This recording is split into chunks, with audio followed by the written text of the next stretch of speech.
Saludos, hermanos y hermanas. Estamos hoy trabajando la fiesta de San Juan Bautista, su natalicio. Se celebra el 24 de junio y es producto del pensamiento de que 6 meses antes del nacimiento de nuestro Señor Jesucristo, nació San Juan Bautista. Esto según la Escritura y el narrativo del encuentro entre Isabel y la María Santísima.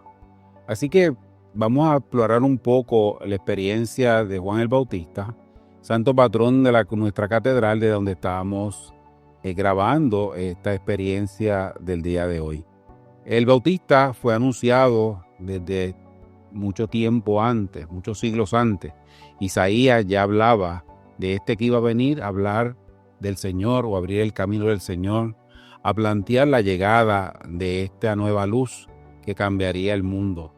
Esa relación maravillosa del gran plan de Dios y cómo el Bautista entra en ella desde tiempos anteriores es parte de la narrativa, de lo llamativo que es la figura de Juan el Bautista en nuestra experiencia de fe.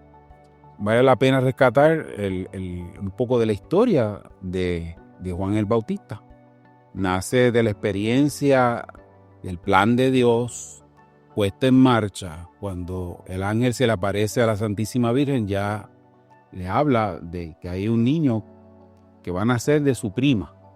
Y esa experiencia, ese dato tan importante es porque hay un elegido para guiar a nuestro Señor Jesucristo y presentárselo al pueblo, darle una experiencia al pueblo de preparación, de arrepentimiento, que va a ser precisamente su mayor mensaje.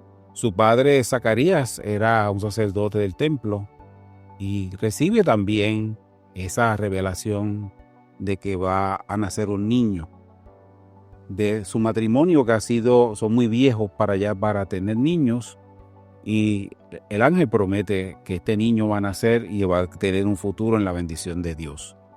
De esa experiencia, Zacarías, el día de la circuncisión de Juan el Bautista, anuncia que va a ser el precursor del Señor, el que va a abrir el camino del Señor, el que va a presentar al Señor.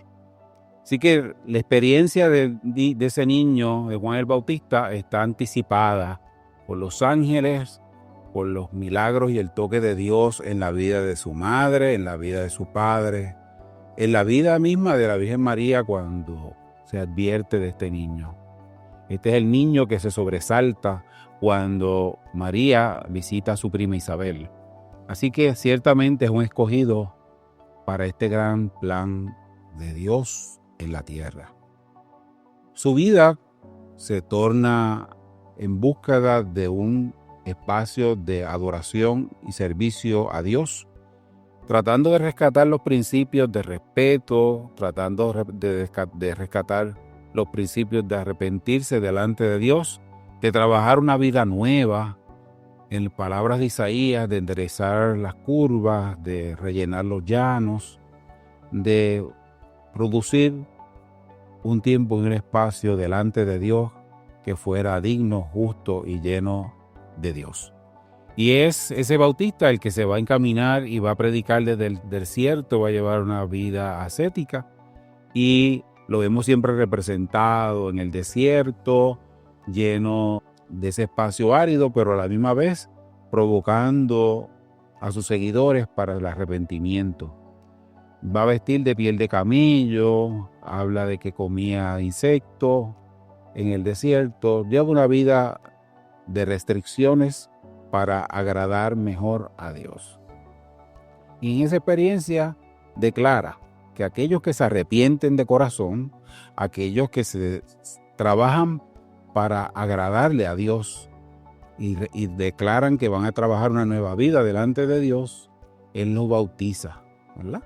Y ese bautizo es de agua, y siempre advirtió que Él bautizaba con agua y que vendría uno que bautizaría con fuego.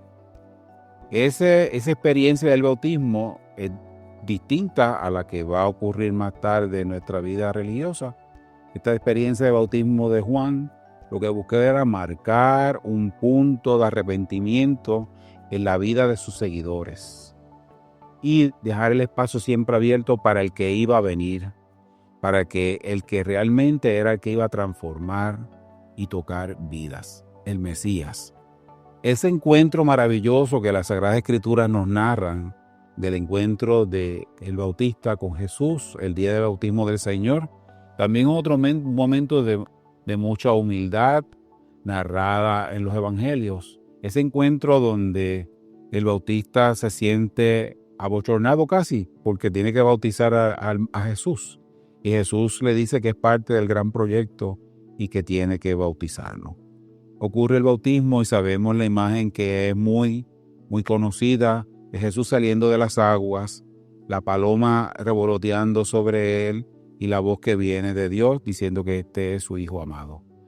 Hay todo un proyecto maravilloso de ese encuentro, de nuestra salvación que nace de eso, de ese emisario maravilloso que Dios escogió para anunciar a su Hijo a cada uno de nosotros. ¿Qué nos pide Juan el Bautista? Nos pide que pensemos quiénes somos, nos pide que nos arrepintamos, que pensamos en la relación que tenemos con Dios y que esa relación hay que trabajarla, hay que dedicarla, hay que tomar espacios para hacer las cosas, ¿verdad? La experiencia necesita trabajo. Un poco eso es lo que traía el Bautista. Tenemos que trabajar nuestra experiencia de Dios, que no necesariamente tenemos que dar las cosas por dadas, ¿verdad? Era un poco la crítica a los fariseos de la época por el mero hecho de haber sido el pueblo escogido de Dios. Bueno, pues ya automáticamente no teníamos que hacer mucho más, sino que vivir de eso. Juan dice, no, es que tenemos que pensar lo que hacemos, tenemos que vivir de acuerdo a lo que Dios nos pide. Tenemos que trabajar la experiencia de ser hijos de Dios. Y de esa experiencia nace el gran proyecto de Juan el Bautista que le había delegado Dios mismo en sus manos. La experiencia del Bautista va a ser tan impactante que gana discípulos, adeptos a ese pensamiento, gente que se bautizaba, gente que lo seguía, gente que sabía y lo declaraban profeta. Y dentro de eso, el cuerpo de gobierno también lo respetaba porque lo reconocían como un profeta. Habían pasado 400 años desde el último profeta, ahora que aparece Juan el Bautista y empieza su vida de hablar en nombre de Dios. Esa experiencia de hablar en nombre de Dios le va a crear algunos problemas a Juan el Bautista porque habla de lo que ve, señala lo que no es correcto, lo señala con valentía, lo señala como un enviado de Dios y crea problemas con el gobierno. Eventualmente va a morir decapitado por un capricho de Herodías, la esposa de Herodes, y esa muerte del Bautista marca un espacio de cierre del espacio del profeta para abiertamente darle espacio o la apertura al Mesías, que era el que iba de ahí adelante a hablar, a presentar y a establecer una nueva relación con Dios Padre. Así que nos va dejando el Bautista, pues nos va dejando la valentía de una fe. Nos va dejando saber que cuando Dios te escoge, cuando Dios nos utiliza, cuando Dios pone su sello delante de nosotros, es porque nos va a llevar, nos va a dar la fortaleza para ejecutar lo que nos pide. Nos da la luz para que podamos atravesar los túneles y los caminos que tengamos que caminar. Pero es tomado de la mano de Dios. Y yo creo que ese Bautista nos regala esa imagen. ¿Qué debemos llevarnos después de todo esto que hemos hablado? Pues nos tenemos que relacionar con que cada día debemos pensar que fuimos objeto de un bautismo y que ese bautismo marcó un espacio importante, que a lo mejor éramos pequeños, claro que sí, pero en la adultez, ¿qué ha significado eso? ¿Cómo se transforma eso en un camino de vida? ¿Cómo se transforma eso en una convicción adulta de creerle a Dios, aceptar lo que Dios tiene para nosotros, aceptar que somos instrumentos de Dios cuando Dios nos pone, nos utiliza, nos llama, y sin miedo, seguros, poder defender a ese Jesús, poder presentar a ese Jesús sin miedo, poder hablar de la experiencia de Jesús en nuestras vidas. Somos objeto de milagros, somos objeto de bendiciones, producto de nuestra experiencia de Jesús. Por lo tanto, igual que el Bautista, estamos comprometidos a alcanzar la posibilidad de tocar otras vidas y alzar la voz diciendo: ese es Jesús, el que nos sana y nos salva. Amén.